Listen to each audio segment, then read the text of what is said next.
Мынау жүзімдер, биыл еккен жүзімдерім. Базардан алып еккен болатын. Бірақ дегенмен білмеймін, ары қарай алып кете алмай тұр, бойға өспей тұр да ары қарай. Міне тек 5-6 жапырағы бар. Осылай тұрады. Күніге бір кезек, кейде 2 кезек суаруымның кемі жоқ. Міне навозда бердім. Мына біреуі қора бөліп қалды. Дым жоқ. Міне мынау да сондай 5-6 жапырағы бар. Ары қарай не өспейді, не қурап қалмайды. Осылай болып тұр. Жүзім егіп жүрген огородтан хабары бар, егіннен хабары бар. Адамдар болса ақыл кеңестеріңді айтсаңдар, не істеуге болады осыған?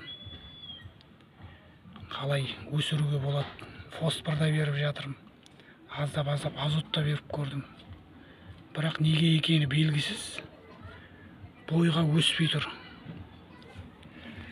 Міне мына жерде тағы біреуі бар. Бұл да сондай міне.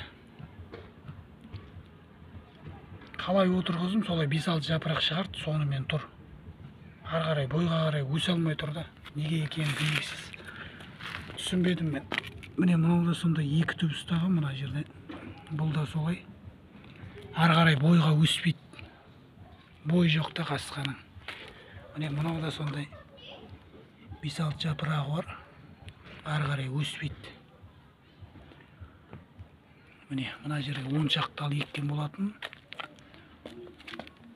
Міне мынау да сондай. Мынау более-менее әйтеуір. Мынау да сондай міне. Ары қарай өсе алмай тұр, бойға өспейді. Бұны тек жаңа 2 бұтасын алып өсіре берсең, қалғандарын жұлып тастайсың еді. Біреулер айтады. Өзі айналдырған 5-6 жапырақ, бұның қай жерін алып тастайсың? Соны білсеңдер, ақыл кеңестерің керек болып жатыр. Қалай осыны бойға өсіруге болады? Қалай мәпелеп баптауға болады деген сияқты. Жүзім. Осыған бір ақыл кеңестеріңді айтып жіберсеңдер жақсы болатын еді.